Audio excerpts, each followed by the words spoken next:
சுவிசேஷம் 17வது அதிகாரம் 32வது வசனம்.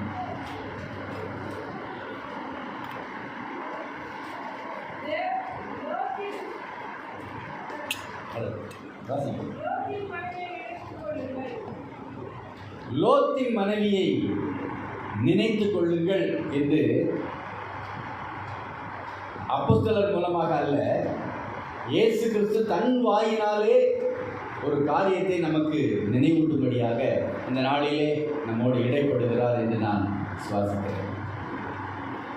இப்போது லூக்கா எழுதின இந்த சுவிசேஷமானது நீங்கள் கவனித்து பார்த்தீங்கன்னா நிறைய விஷயங்கள் லூக்கா எழுதுனது கொஞ்சம் விவரமாக இருக்கும். ஆனால் கர்த்தருடைய வார்த்தை எல்லாமும் நமக்கு பிடிக்கும். ஆனால் யோவான் எழுதினது பார்த்தீங்கன்னா அதோடைய நடைமுறையெல்லாம் பார்த்தீங்கன்னா ரொம்ப டீட்டெயிலாக விவரமாக கர்த்தர் பேசின வார்த்தையில் ஒன்று கூட தவறாதபடிக்கு இருக்கும். லூக்காவுடைய எழுத்து நடையெல்லாம் பார்த்துட்டீங்கன்னா கொஞ்சம் வேறு மாதிரி இருக்கும். ஆனால் இந்த வசனத்தை பார்க்கும்போது கர்த்தர் சொன்னது என்னென்னா, லோத்தின் மனைவியை நீங்கள் நினைத்துக் கொள்ளுங்கள். நான் நினச்சேன், நான் எதுக்கு அடுத்த கொண்டாடினேன், நான் இன்னொருத்தர் இல்லையா? ஆனால் கர்த்தர் நினைக்கதான் சொன்னார். யார? லோத்தின் மனைவியை நினைத்துக் கொள்ளுங்கள் என்று அவர் சொன்னார். அப்போ இந்த லோத்தின் மனைவியை குறித்து ஆதியாகமத்தில் 19வது அதிகாரத்தில் எழுதப்பட்டிருக்கிறது. அவள் என்ன ஆனாள்? பின்னிட்டு திரும்பி பார்த்து உப்பு தூண் ஆனாள்னு எழுதப்பட்டது. உடனே நம்ம எல்லாரும் அவள் என்னமோ ஒரு கொடும் பாவியை போல நம்ம எல்லாரும் எண்ணிக்கொண்டு இருக்கிறோம். ஆனால் கர்த்தர் நமக்கு நினைவு ஊட்ட விரும்புவது எதை அப்படின்னா, நமக்கு உணர்வை கொடுக்க விரும்புகிறார் என்று நான் இந்த நாளில் விசுவாசிக்கிறேன். அப்புறம் நாம் ஒரு காரியத்தை குறித்து நம்ம தெளிவாக பார்க்க வேண்டியது ஒன்று இருக்கு. என்ன பார்க்க வேண்டியது தெரியுமா? நம்ம எல்லாரும் ஒரு கன்க்ளூஷனுக்குள்ளே எப்போவுமே வந்துடுறோம். என்ன வந்துடுறோம்? காலையில் எழுந்த உடனே ஜெபம் தான். நான் காலையில் எழுந்த உடனே ஜெபித்து விட்டு வேதத்தை தான் வாசிப்பேன்.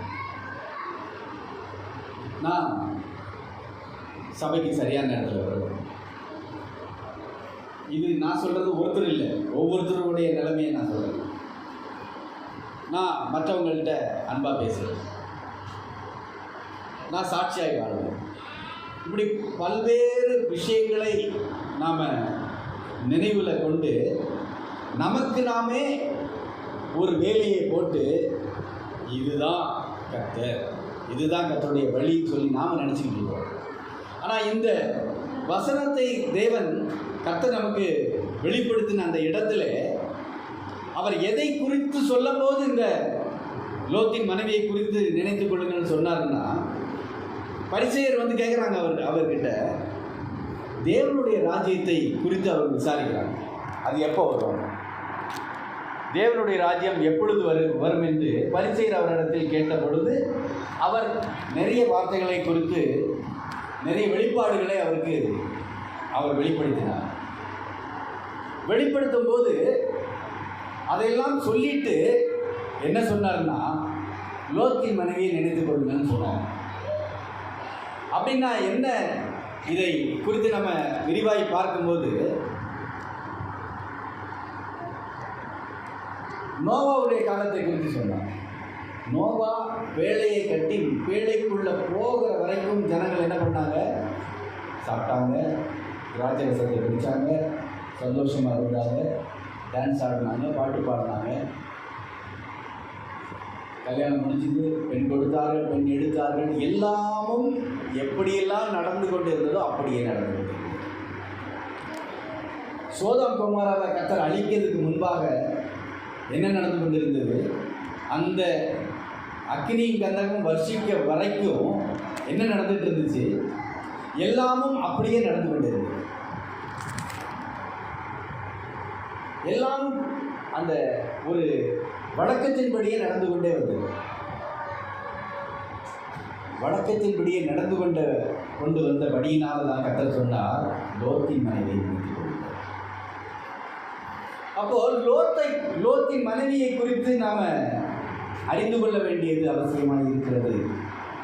கர்த்தர் நீங்கள் நினச்சிக்கிடுங்கன்னு சொன்னால் சாகிற வரைக்கும் நினச்சிதான் ஆகணும். இந்த உலகம் இருக்கிற வரைக்கும் ஒன்றை மறக்காமல் இருக்குதான் ஆகணும். அப்போ லோத்தின் மனைவியை குறித்து நம்ம பார்க்கும்போது லோத்தை குறித்தும் பார்க்க வேண்டியதாக இருக்குது, லோத்தின் பிள்ளைகளை குறித்தும் பார்க்க வேண்டியது. லோத்து என்ன பண்ணார்? ஆபிரகாம் கானான் தேசத்துக்கு போகும்படியாய் கர்த்தருடைய அழைப்பை பெற்றபடியினாலே ஆபிரகாம் அவர் தன்னுடைய எல்லாவற்றையும் எடுத்துக்கொண்டு தன்னுடைய குடும்பம், தன்னுடைய வேலைக்காரர்கள், தன்னுடைய மனைவி, தான் சம்பாதித்தவைகள் எல்லாவற்றையும் எடுத்துக்கொண்டு கர்த்தர் என்னை அழைத்தார் என்று சொல்லி கீழ்ப்படிந்து அவர் முன்பாக நடந்தார். நான் காண்பிக்கும் தேசத்துக்கு நீ போன்னு சொன்னபடினால அவர் போனார். லோத்துவை கர்த்தர் அழைக்கலை. லோத்து என்ன பண்ணார்? தன்னுடைய பெரியப்பாவை, சித்தப்பாவை எனக்கு சரியாக தெரியல, பெரியப்பான்னு எடுத்துக்குவோம். அந்த பெரியப்பாவை பிரிய முடியாமல் நீங்கள் எங்கே போகிறீங்களோ அங்கே நானும் வருவேன் பின்னாடியே போனேன். கொஞ்சம் யோசிச்சு பாருங்கள். கர்த்தருடைய அழைப்பை பெற்ற ஒருவருக்கு பின்பாக நடந்து போவது உண்மையிலே ஒரு உன்னதமான ஒரு பயணம். அங்கே போய் ஒரு இடத்துல அவங்களால வசிக்க முடியாது அப்படின்னாலே லோத்துக்கிட்ட ஆபிரகாம் என்ன சொன்னார்? நீ இந்த இடம் நம்ம 2 பேரும் இருக்கிறதுக்கு தாங்க முடியாதா இருக்கு.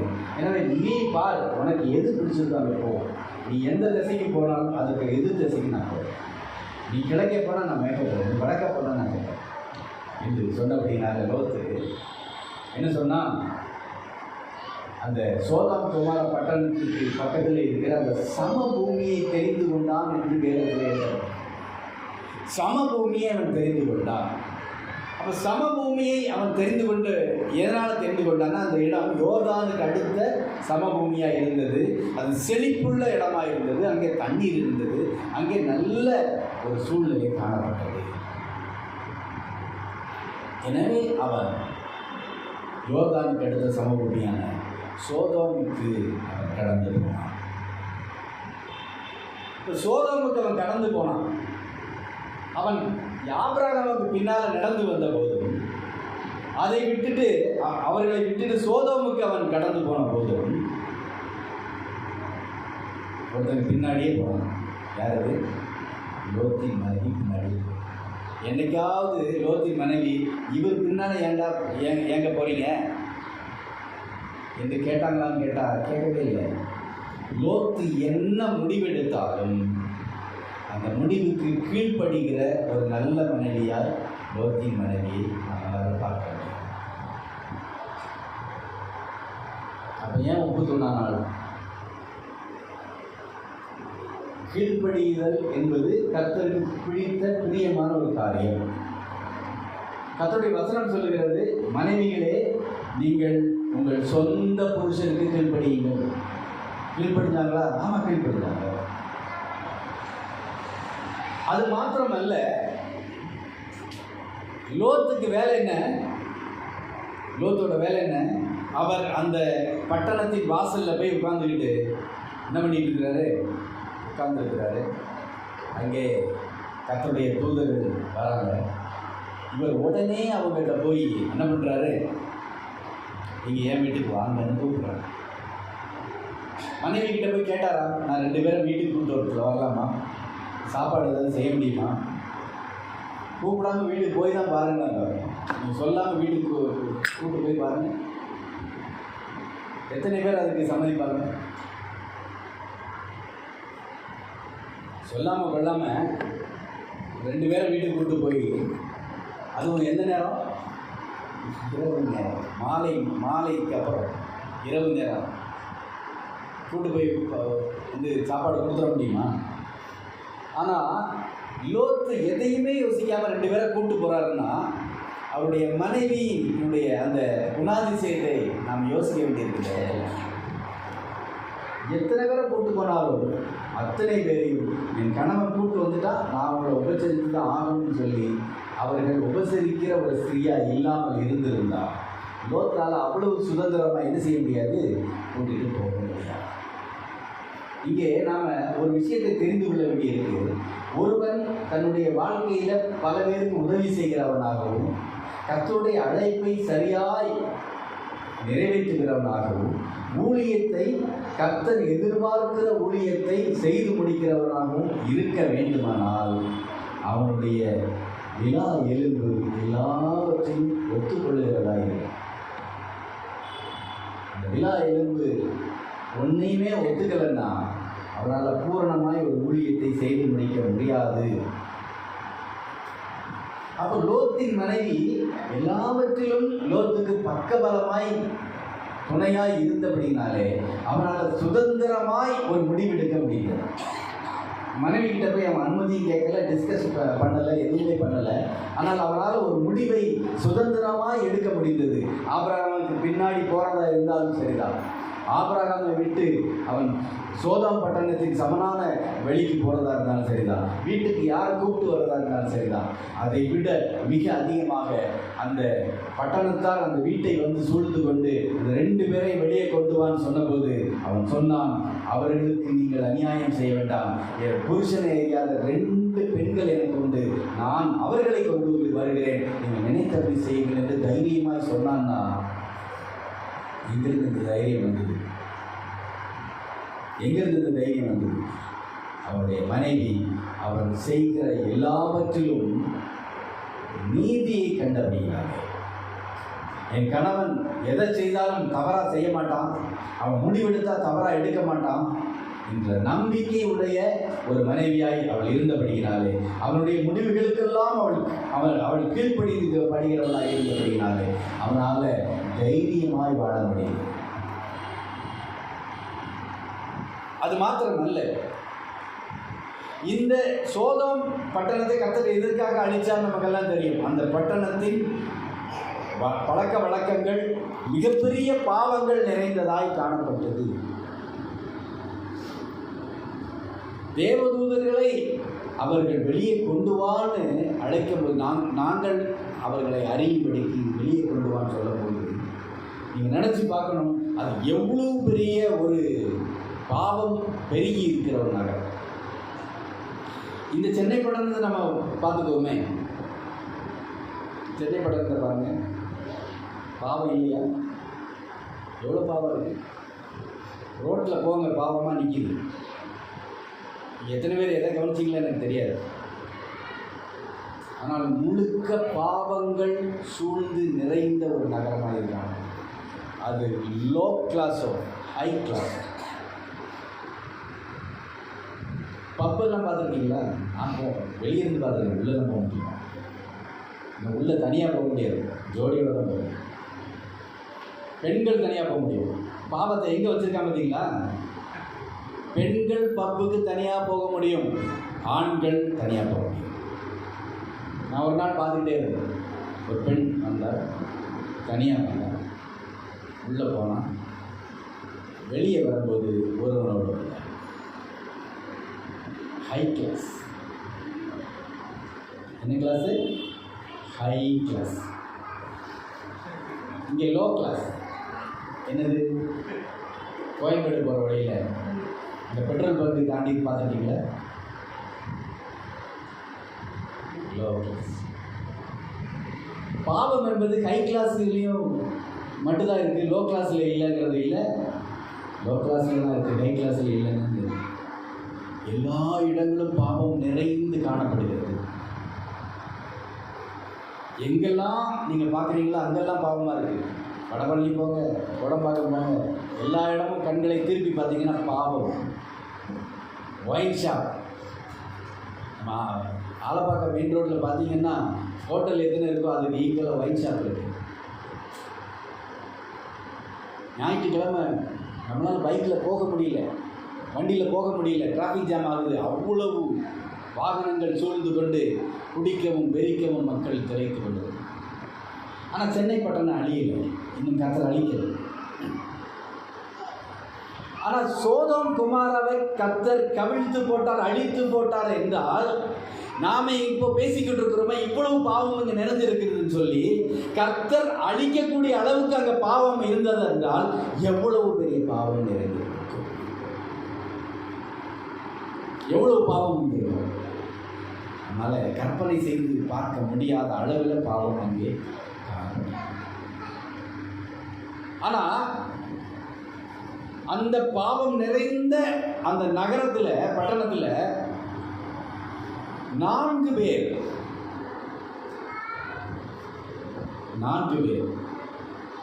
பாவத்தை விட்டு விலகினவர்களாக காணப்பட்டாங்க.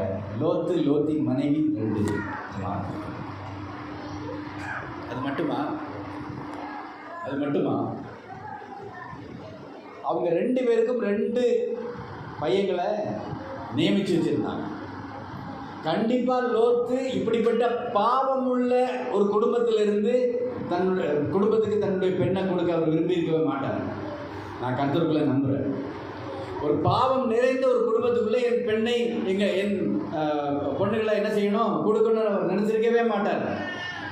ஏன்னா அத்தனை பெரிய பாவ நகரத்தில் தானும் தன் மனைவி பிள்ளைகள் அந்த பாவத்துக்குள்ளே நுழையாதபடிக்கு அவர் தங்களை காத்துக்கொள்ள வல்லவராய் இருந்த லோத்து நிச்சயமாய் இந்த நகரத்தின் வழக்கங்களுக்கு அப்பாற்பட்ட அதில் விலகி இருக்கிற ஒரு குடும்பத்தில் தான் தன் பெண்ணை கொடுக்க விரும்புகிறார். அப்படின்னா அந்த குடும்பத்தில் ஒரு 5 பேர், ஒரு 7 பேர் 8 பேர் இருக்காருன்னு வச்சுக்கோங்க, 2 குடும்பத்தையும் சேர்த்து. அப்போது கிட்டத்தட்ட 12 பேர் மாத்திரம்தான் என்ன பண்ணாங்க, அந்த நகரத்திலே அந்த பட்டணத்திலே பாவத்துக்கு விலகி இருக்க வாய்ப்பு இருந்தது. 4 பேர் உறுதி, 8 பேர் இருக்க வாய்ப்பு உண்டு. லோத்து தானும் அந்த பாவத்தில் விழல,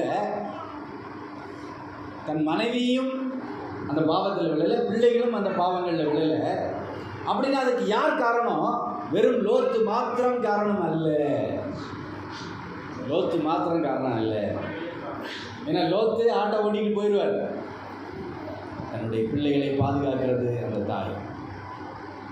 அப்போ அந்த பாவ வாழ்க்கையை அணுகாதபடிக்கு, நெருங்காதபடிக்கு தன்னுடைய பிள்ளைகளை காத்து கொண்டவளால் லோத்தின் மனைவி இருந்திருக்க வாய்ப்பு அதிகம். அது மாத்திரமல்ல, எல்லாரும் அப்படி இருக்காங்க இப்படி இருக்காங்கன்னு சொல்லி தன்னுடைய கணவனுக்கு இடரல் இல்லாத ஒரு வாழ்க்கையை வாழ்ந்தவளாய் அவள் வாழ்ந்திருக்க வாய்ப்பு. நல்ல குணாதிசயத்தெல்லாம் நான் ஒன்றா யோசிச்சு சொல்கிறேன். அவங்கள்ட்ட இதெல்லாம் காணப்பட்டதுனால தான் கர்த்தர் அவங்களை தப்பு வைக்கிறதுக்கு என்ன பண்ணாரு, சித்தம் கொண்டார். அது மாத்திரம் இல்லை, தேவதூதர்கள் என்ன செஞ்சாங்க, உடனடியாக இந்த பட்டணத்தை விட்டு நீ வெளியே போ, உன் மனைவியும் பிள்ளைகளையும் அழைச்சிட்டு நீ என்ன பண்ணு, வெளியேறு என்று சொன்னபோது என்ன செய்யலை, இல்லை வேண்டாங்க நம்ம இருந்து பார்ப்போம் அப்படின்னு சொல்லலை. அவன் சம்மதிச்சு தான் போகிறான், எதிர்ப்பு தெரிவிக்கலை.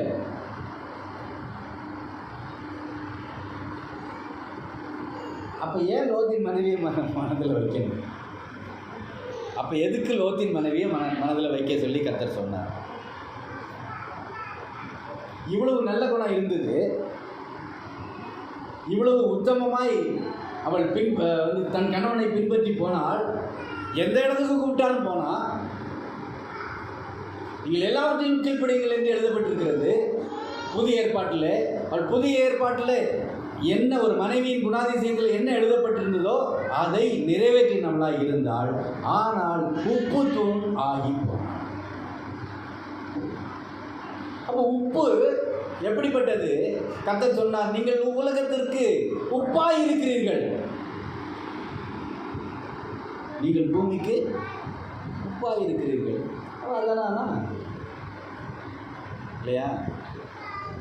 என்னங்க தப்பு? நம்மளும் உப்பு தூண் ஆகுமே.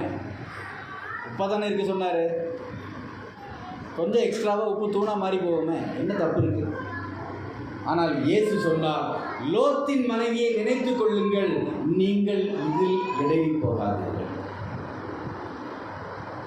அப்போ அந்த சோதோம் குமாராவை பட்டணத்தை அழிக்கிற வரைக்கும் அவர்கள் பெண் கொண்டார்கள், பெண் எடுத்தார்கள், சாப்பிட்டாங்க, எல்லாம் செஞ்சாங்க, வழக்கத்தின்படியே நடந்தது. இங்கே ஒன்று கடைசி வாக்கியம் ஒன்று சொல்லுகிறது. என்ன சொல்லுது? அவர்கள் அவருக்கு பிரதியுத்தரமாக, எங்கே ஆண்டவரே என்றார்கள். அதற்கு அவர், பிணம் எங்கேயோ அங்கே கழுகுகள் கூடும் என்றார். கேட்குறான், என்ன கேட்குறான்? எங்கே ஆண்டவரே கேட்குறான். எதுக்கு கேட்குறான்? அவர் சொன்னார், வயலில் 2 பேர் இருந்தால் ஒருத்தர் ஏற்றுக்கொள்ளப்படுவான், ஒருத்தர் என்ன பண்ணுவான்? கைவிடப்படுவான். திரியை திரித்து கொண்டிருக்கிறவர்கள் ஒருத்தி ஏற்றுக்கொள்ளப்படுவாள், ஒருத்தி கைவிடப்படுவாள். இவன் கேட்குறான், எங்கே ஆண்டவரே? கேட்ட கேள்வி மறந்துட்டான் போல. தேவனுடைய ராஜ்யத்தை பற்றி கேட்டான், அவர் அதுக்கு பதில் சொல்லிட்டு இருக்கிறாரு, விளக்கத்தை கொடுத்துட்டு இருக்கிறார். இவன் எங்கேன்னு கேட்குறான். அதனால தான் சொன்னார், லோத்தின் மனைவி. இன்றைக்கு நாம் வாழ்ந்து கொண்டு இருக்கிற இந்த காலகட்டத்தில் பலர் இயேசுவின் வருகையை குறித்து சொல்லிக்கிட்டே இருக்கிறார். அவர் தன்னுடைய வருகை குறித்து என்ன சொன்னார்? மின்னல் கிழக்கிலிருந்து தோன்றி மேற்கே போவது போல மனுஷகுமாரனுடைய வருகையும் இருக்கும். அப்போ மின்னல் எப்போ தோன்றும்? மின்னல் எப்போ தோன்றும்? மேகங்கள் கூடி திரளாய் காற்றடித்து ஒன்றுக்கொன்று மோதும் போது மின்னல் தோன்றும். நாம் இப்போ சமீபமாக பார்த்து கொண்டு இருக்கிறோம். ஆரஞ்சு அலர்ட் கொடுத்து பார்த்தாங்க, ரெட் அலர்ட் கொடுத்து பார்த்தாங்க. ஒரு அலர்ட்டுக்கு மழை வர மாட்டேங்குது. என்னைக்காவது ஒரு நாள் இன்றைக்கு வெயில் அடிக்குன்னு சொன்னாங்க, எங்கே இருந்தோ வந்து மழை பெய்யும். அப்போது காலத்தையும் நேரத்தையும் நிர்ணயிக்க ஒருவராலும் கூடாது இருக்கிறது. மழை பெய்கிறதையே ஒருத்தரால் நம்மளால் சரியாக கணிக்க முடியலன்னா மின்னல் அடிப்பதை நம்மளால் எப்படி கணிக்க முடியும்? மழை பெய்கிறத கணிக்க முடியும், ஆனால் இந்த செகண்டில் மின்னல் அடிக்கும்னு சொல்லி நம்மளால் எப்படி கணிக்க முடியும்? கணிக்க முடியாதபடியினாலே என்ன நடக்கும்? இயேசுனுடைய வருகையும் உலக கண்களால் கணிக்க முடியாததாக இருக்கும். எனவே கர்த்தர் சொன்னார், லோத்தின் மனைவியை நினைத்துக் கொள்ளுங்கள். அப்போ மனுஷகுமாரனுடைய வருகையை யாரால் அறிந்து கொள்ள முடியும்?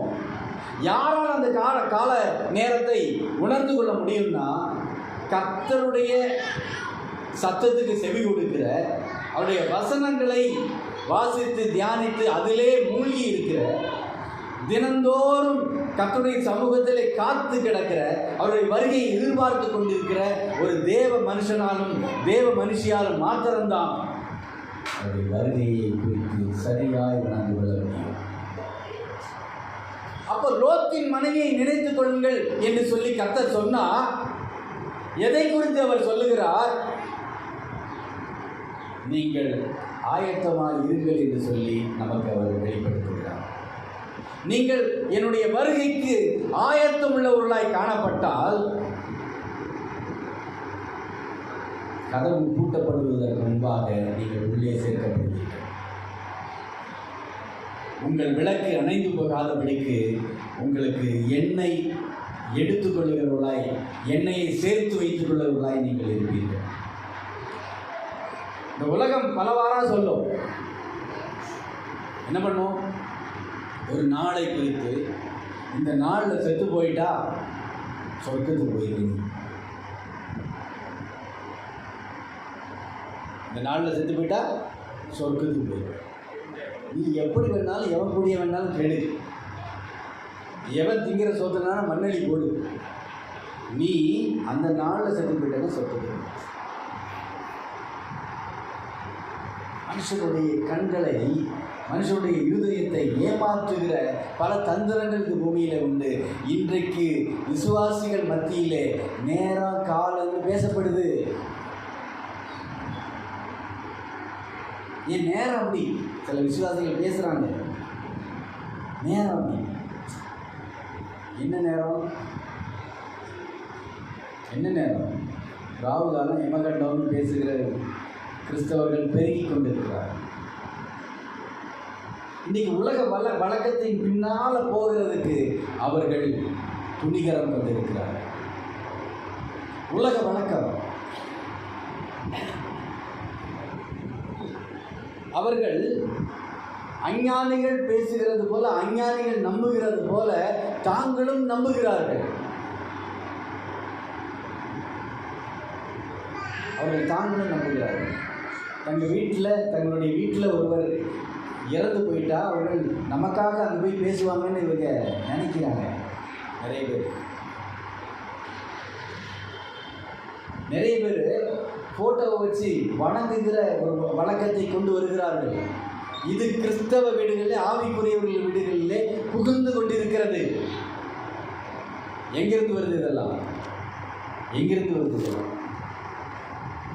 காலத்துக்கும் ஒருவன் தன்னுடைய மனைவி பிள்ளைகளுக்கு சோறு போடாமல் குடித்து ரோட்டில் படுத்து கிடந்து அவன் செத்து போய் ஒரே நாளில் தெய்வமாக மாறிடுவான். அவன் செத்த உடனே ஃபோட்டோவில் தெய்வமாக மாறிடுவான். இருக்கும்போது சோறு போடாதவன் செத்த பிறகு என்ன போடுவான்? அப்போ மக்களுக்கு ஒரு வழக்கம் இருக்குது. நம்ம முன்னோர்கள்லாம் தெய்வமாக இருந்து காப்பாற்றுகிறாங்க. அமாவாசை அன்னைக்கு பார்த்தீங்கன்னா காக்காவை கூப்பிட்டு கிடக்கிறான். என்ன பண்ணுறான்? கான்னு மதியம் 12 மணிக்கு அங்கங்கே சத்தம் தொனிக்குது. இன்னும் நம்மெல்லாம் காக்காவை கூப்பிட்றதுக்கு சமீபமாக இருக்கிறோம். அதனால தான் கர்த்தர் சொன்னார், லோத்தின் மனைவியை நினைத்து கொள்ளுங்கள். நம்ம ஆட்களும் கிட்டத்தட்ட அந்த ரேஞ்சுக்கு வந்துட்டு இருக்காங்க நிறைய பேர். லோத்தின் மனைவியை நினைத்துக் கொள்ளுங்கள், உப்பு தூணாய் மாறி போகாதீர்கள். நீங்கள் உலகத்துக்கு உப்பாய் இருக்கிறீர்கள். உப்பானது சாரமற்று போனால் எதினால் சாரமாக்கப்படும்? உப்பானது சாரமற்று போனால் எதினால் சாரமாக்கப்படும்? நான் ஒழுங்காக தான் இருக்கிறேன். என்கிட்ட எந்த தவறும் இல்லை, என்கிட்ட கெட்ட எண்ணங்கள் இல்லை, பாவ எண்ணங்கள் என்கிட்ட இல்லை. ஆனால் நான் உணர்வற்று இருக்கிறேன். உப்பானது சாரமற்று போனால் எதனால் சாரமாக்கப்படும்? லோத்தின் மனைவியை ஏன் நினைக்கணும்? சாரமற்ற வாழ்க்கை. எல்லாத்துலேயும் நல்ல குணமெல்லாம் வெளியே தெரியதான் செய்து, ஆனால் உப்பானது சாரமற்று போனது போல அவருடைய வாழ்க்கை சாரமற்ற வாழ்க்கை. என்ன இல்லை? உப்பிலே உப்பு தன்மை இல்லை.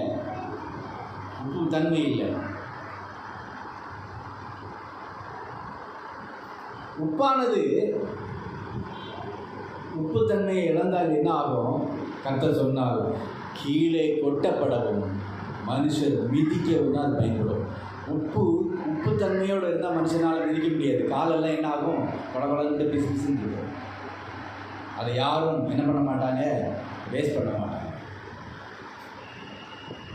அப்போது மனுஷன் உணர்வற்றவனாய் மாறிக்கொண்டிருக்கிற சூழ்நிலை இப்பொழுது அதிகமாக இருக்கிறது. கொஞ்சம் வருஷத்துக்கு முன்பாக இயேசு வருகிறார் சொன்னாங்க. இப்போ கேளுங்க, எங்கேயாவது இருக்கா? எங்கேயாவது ஒருவேளை 2000 வந்துட்டு போயிட்டாரான்னு எனக்கு ஒரு டவுட்டு. அப்புறம் 2012 கொஞ்சம் பேர் சொன்னான், டிசம்பர் ஏதோ ஒரு டேட், மே மாதம் ஏதோ ஒரு டேட் சொன்னான், இன்னையோட உலகம் அடைஞ்சது. எதுக்கு தெரியுமா இதெல்லாம் வருது? 2000 இயேசு வந்துடுவார், உலகம் அழிஞ்சிடும்னு ஏன் சொன்னான் தெரியுமா? 2012 உலகம் அழிஞ்சிடும்னு ஏன் சொன்னான் தெரியுமா? நீங்களும் நானும் சாரமற்று போவதற்காக சொல்லப்பட்ட வார்த்தைகள். நமக்கு இன்னைக்கு ஒரு மெத்தனம் இருக்கு. என்ன மெத்தனம் இருக்கு? 2050 சென்னை தண்ணிக்குள்ள மூழ்கிருன்னு சொன்னா நம்ம அதுக்குள்ள போயிடும். அது வரைக்கும் என்ன செய்யணுமோ அதை செய்யணும். என்ன செய்யணுமோ. உப்பானது சாரமற்று போனது போல நம்முடைய வாழ்க்கை சாரமற்று போய்கொண்டே இருக்கிறது.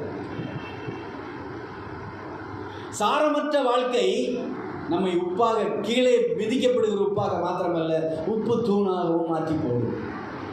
அப்போ லோத்தின் மனைவி எல்லா நற்குணங்களும் உள்ளவளாக இருந்தாலும்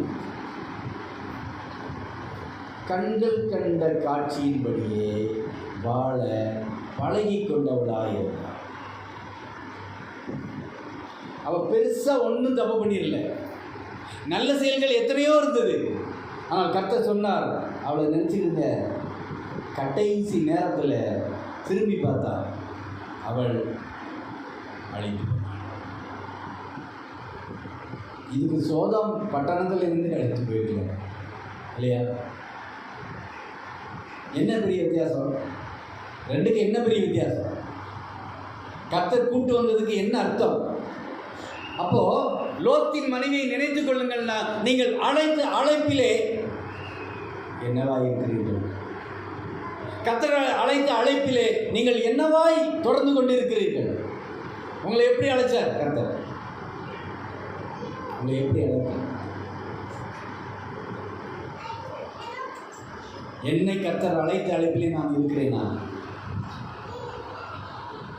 உப்பானது சாரமற்று போதனால் எதனால் சாரமாக்க முடியாத ஒன்றுனால முடியாது. தேவ தூதர்கள் கையை பிடிச்சி வெளியே இழுத்து கொண்டு போய் விட்டாலும் நான் உப்பு தூணாதான் மாறி போவேன்னு ஒருத்தர் சாரமற்று போனால் அது அவ்வளோதான். அப்போ இருக்கிற வாழ்க்கை, இப்போ வாழ்ந்து கொண்டு இருக்கிற அந்த வாழ்க்கை, இது நம்முடைய கையில் இருக்கு. இது நம்முடைய கையில் இருக்கு. இன்றைக்கு சாரமானா சாரமாக முடியும். இன்றைக்கு உணர்வு வந்தால் உணர்வு வரும். நான் இயேசு வானத்திலே தோன்றும் போது கிழக்கிலிருந்து மேற்கு வரைக்கும் அப்படியே போகிறதுக்குள்ளே நான் என்னுடைய வாழ்க்கையை மாற்ற முடியாது. இன்றைக்கே ரட்சிப்பின் நான். இதை இந்த நொடி பேசிக்கொண்டிருக்கிற நான் செத்து கீழே விழுந்தான் நான் எப்படி என்ன சரி பண்ணி கொள்ள முடியும்? இந்த உலகம் பின்னுக்கு இழுக்க பார்க்கும். இந்த உலகத்தின் வழக்கம் நம்ம பின்னுக்கு தள்ளும். சோதோம் பட்டணத்தில் சுகவாழ்விலே பழகி போக வைக்கும். அப்போ லோத்தின் மனைவிக்கு ஒரு கம்ஃபர்ட் ஜோன் இருந்தது. அது சோதோம் பட்டணத்துக்குள்ளே இருந்தது. சோதோம் பட்டணத்துக்குள்ளே இருந்தது.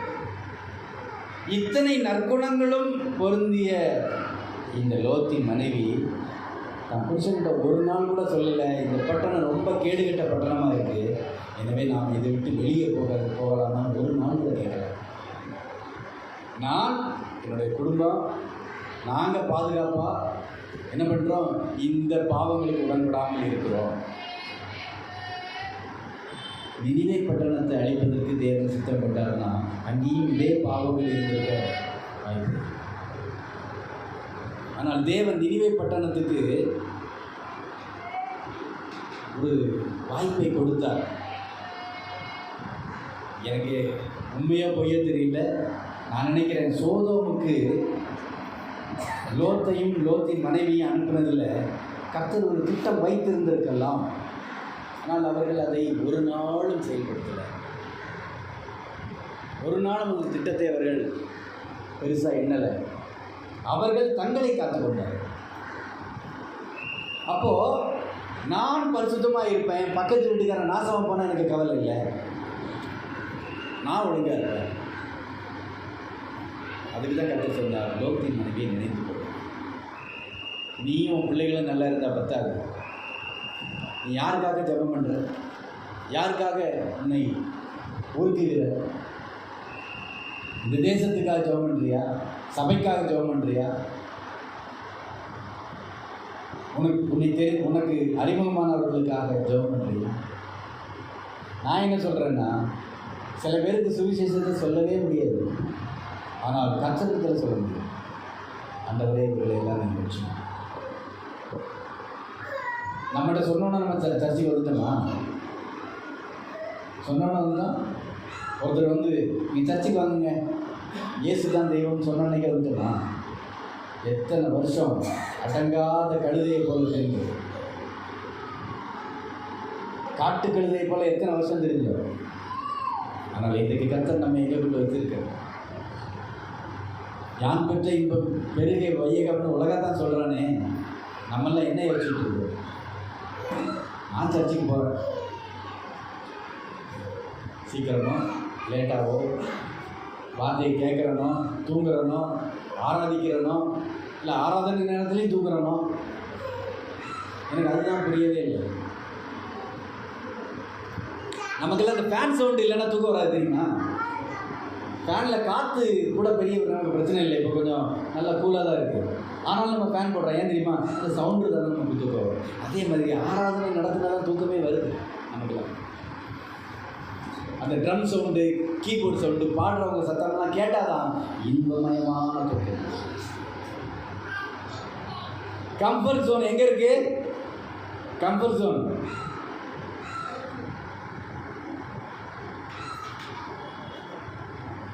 எச்சரிக்கையாக இருக்கும். கம்ஃபர்ட் ஜோனை ஆராதனை ஸ்தலத்தில் கொண்டு வச்சுட்டா இந்த சேரெல்லாம் ஒரு நாள் இங்கே தான் இருக்கும், இந்த மைக் இங்கே தான் இருக்கும்.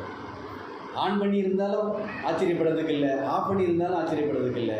இந்த கீபோர்டெல்லாம் ஆன்லேயே இருக்கும், இந்த லைட்டெல்லாம் எரியும், இந்த இதெல்லாம் ஷீட்டெல்லாம் இங்கே தான் இருக்கும். இந்த தண்ணி பாதி குடிச்சது போலவே இருக்கும். அங்கே டீ போட்டு வச்சுருப்பாங்க, யாரும் குடிக்காமல் இருக்கும். அதோடு சேர்ந்து நாமளும் இருந்துருவோம் கட்டிய ஜோதியம். அதோடு சேர்ந்து இந்த சேரை பிடிச்சிக்கிட்டே நான் இங்கே தான் இருப்பேன், நாமளும் இருந்துருவோம். ஸ்கூலில் படிக்கும்போது சில பேரை பார்த்து வாத்தியார் சொல்லுவாங்க, டேய் எத்தனை வருஷம்டா இந்த பெஞ்சை தேய்ப்ப, பெஞ்சே தேய்ச்சி போச்சுடா, வேறு கிளாஸுக்கு போ, 7th-லேருந்து 8th போ. சில பேர் 4 வருஷம் உட்காந்துருப்பாங்க இல்லையே ஒரே கிளாஸில். இப்போல்லாம் யாரும் ஃபெயில் பண்ணுறது இல்லை. நான் அப்போல்லாம் அப்படி தான். எங்கள் பெரிய அண்ணன் கூட படித்து, அடுத்த அண்ணன் கூட படித்து, அதுக்கடுத்த அண்ணன் கூட படித்து, என் கூட படிக்க சில பேர் வந்துட்டான். ஒருத்தனா சொன்னான், உன் கூட படிக்கிற அளவுக்கு நான் கேவலமாக இல்லை, இனிமேல் நான் ஸ்கூலுக்கே வரல. ஏன் என்னோட 7-8 வயசு பெரியவன், உன் கூட படிக்கிற அளவுக்கு நான் கேவலமாக போயிட்டேனா அப்படின்னு சொல்லிட்டு ஸ்கூலுக்கு வந்து நிறுத்திட்டேன். ஏன்? அந்த கிளாஸில் அந்த பெஞ்சை அவனுக்கு ரொம்ப பிடிச்சிருந்தது, அந்த கடைசி பெஞ்சு. Comfort zone. நமக்கு கம்ஃபர்ட் ஜோன் இந்த சேர்லேயே இருந்துச்சு. நீங்கள் கர்த்தர் வருவார், எல்லாரையும் அழைச்சிட்டு போயிடுவார். நாம் அந்த சேரை போலவே இங்கே சோதம் குமாரா பட்டணங்களை கர்த்தர் அழிக்கும் போது ஒரு கம்ஃபர்ட் ஜோன் அங்கே லோத்தின் மனைவிக்கு இருந்தது. அதனால தான் அவர் திரும்பி பார்த்தார். அது மாத்திரம் இல்லை, நீங்கள் எங்கே தேடி பார்த்தாலும் லோத்து கர்த்தரை தொழுது கொண்டான்னு நான் ஒரு வார்த்தையுமே படிக்கிறேன். நீங்கள் படிச்சிருக்கீங்களா? ஏன் வரல? அவன் கர்த்தரை அறியவே இல்லை, அவனும் அறியலை, அவனுக்கு முன்பாக அவன் மனைவியும் அறியலை, ஒரு இடத்துல கூட சொல்லலை. தேவனுக்கு பயந்து நடக்கவோ அவருக்கு காத்திருக்கவோ இவங்க பழகாதவங்களாக இருந்தாங்க. அது மாத்திரமில்லை, இன்னொன்று நல்லா யோசிச்சு பாருங்க.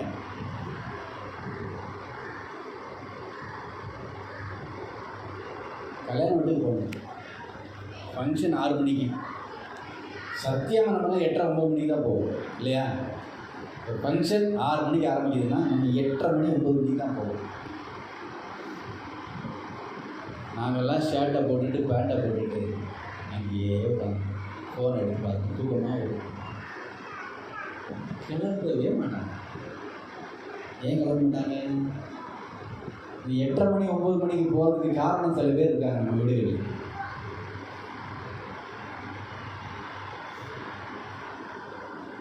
என்னதான் பண்ணுங்களேன், அவர்கள் தாமதித்த போது என்ன தாமதமா? ஒருவேளை லோத்தின் மனைவி அந்த நேரத்தில் லிப்ஸ்டிக் போட்டுட்டு இருந்திருப்பான்னு நினைக்கிறேன். அடுத்த ஊருக்கு போகிற, வெளியூருக்கு போனால் புறப்பட்டு போகணுமா இல்லையா? கொஞ்சம் பொருளெல்லாம் எடுத்து வச்சுக்கிட்டு, இந்த பொருள் எடுத்து வைக்கிறதுக்கு பாருங்கள், அந்த ப்ராசஸ் நாள் கணக்காக நீளும். சில பேருக்கு எதை எடுத்து வச்சாலும் பத்தாது. இது போகிறது 2 நாள், அந்த 2 நாளைக்கு வீட்டையே பேர்த்து எடுத்து கொண்டு போகிறது போல சில பேர் கிளம்பிட்டு அவர்கள் தாமதித்த போது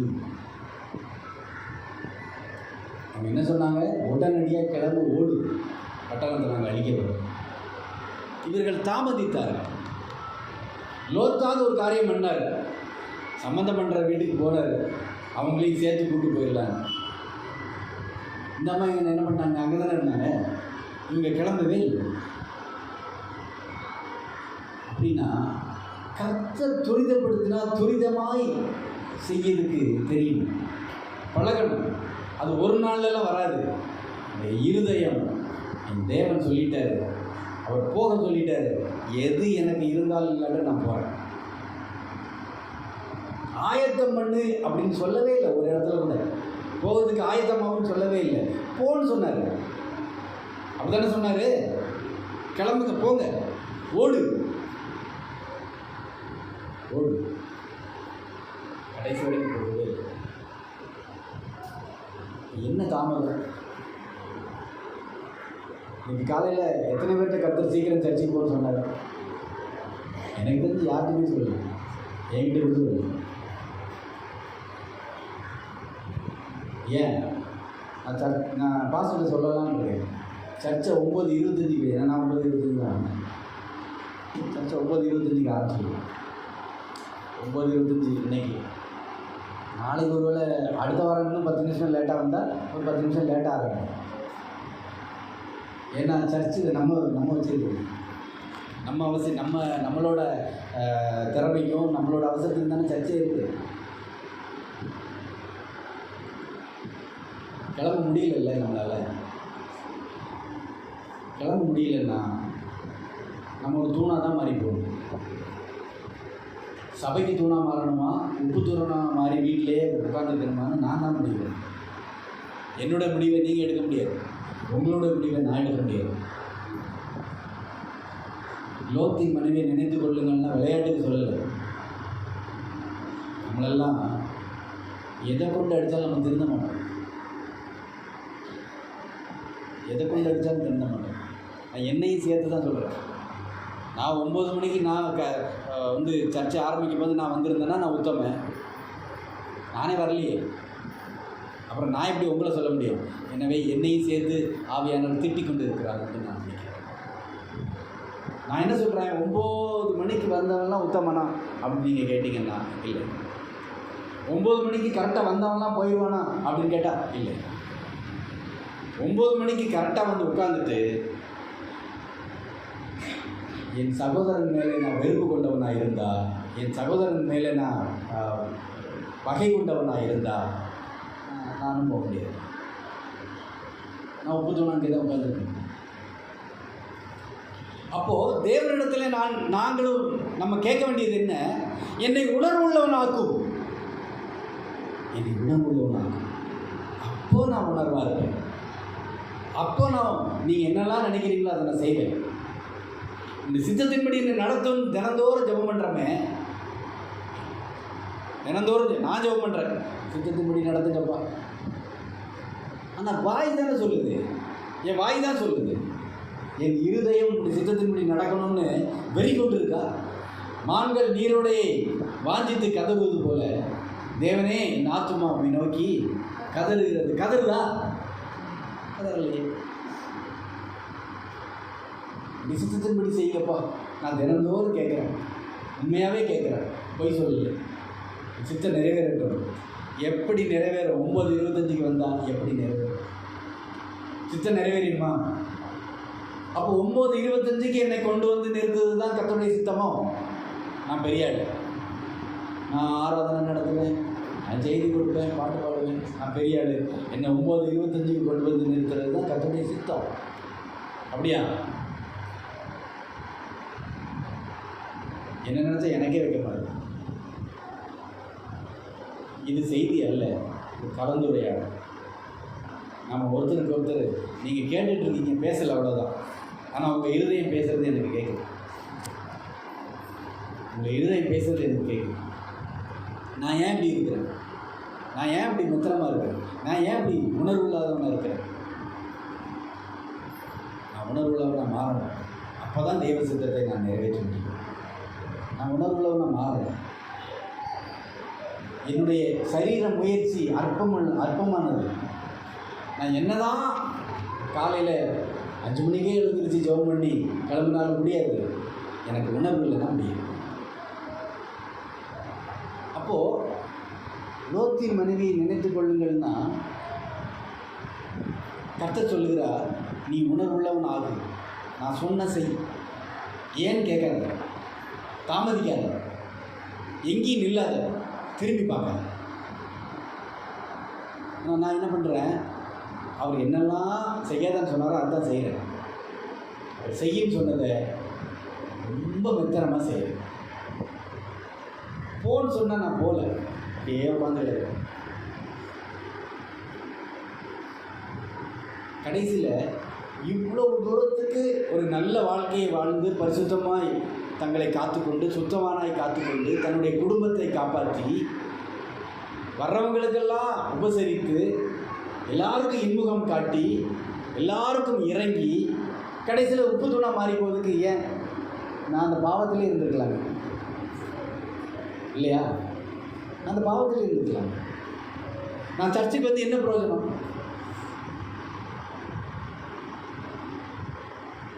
எல்லாரும் போல இன்னைக்கு வீட்டில் இருந்துட்டு எனக்கு ஆசை இருக்குது, 10 மணிக்கு தான் எழுந்திருக்கணும்னு ஆசை இருக்குது. உண்மையாகவே இருக்குது. நான் கர்த்தருக்கு முன்பாக உண்மையாக சொல்கிறேன்.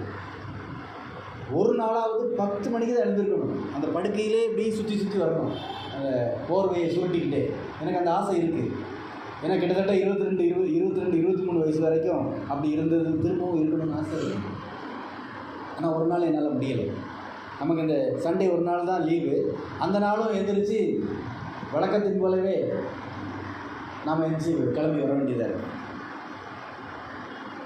இருக்கலாமே பேசாமல். இங்கே வந்துட்டு கர்த்தருடைய வருகையில் நான் கைவிடப்படுறதுக்கு நான் ஏன் இங்கே வரணும்? இங்கே வந்துட்டு நான் நரகத்துக்கு போகிறதுக்கு ஏன் இங்கே வரணும்? பாவம் ஜாலியாக இருக்க, சந்தோஷமாக இருக்கு. இருந்ததா இல்லையா? இருந்தது, ஜாலியாக இருக்கு.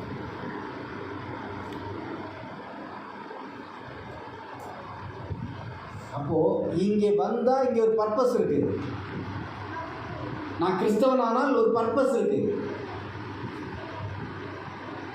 எனக்கு ஒரு அழைப்பு இருக்குது. அந்த அழைப்பு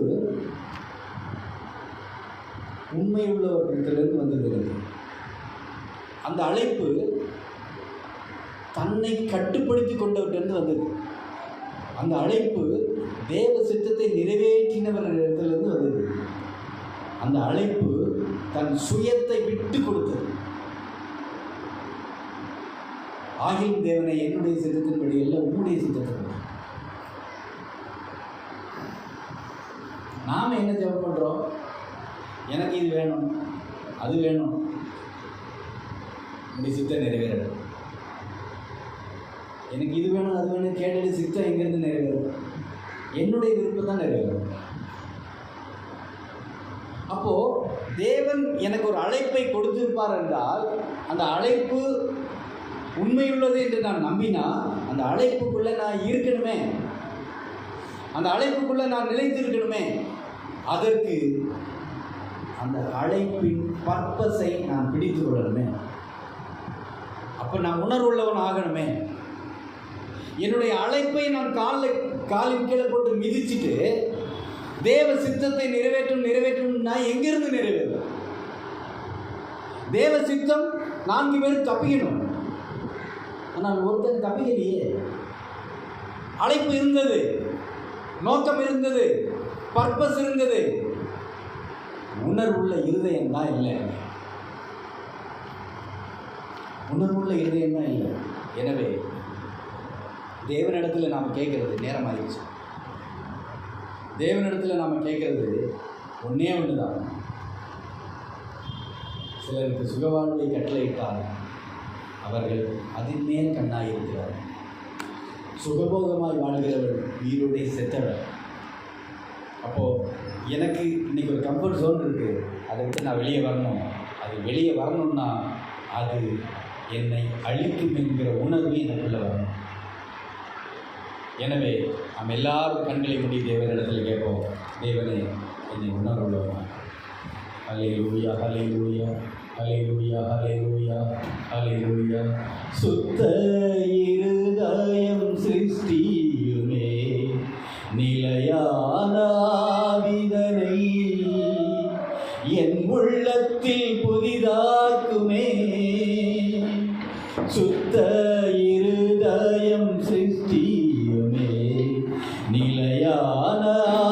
மனிதனை என் உள்ளத்தில் புதிதாக்குமே. சந்தோஷம் மகிழ்ச்சியும் கேட்கும்படி செய்யுமே.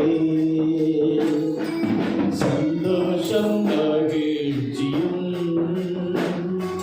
கேட்கும்படி செய்யுமே. எந்தன் தேவா எனக்கு இரங்குமே. எந்தன் பாவ கரைகள் போக்கிடுமே. உமது இரக்கத்தால் என் மீறுதல் மன்னியுமே. உமது இரக்கத்தால் என் மீறுதல் மன்னியுமே. எந்தன் தேவா எனக்கு இரங்குமே. எந்தன்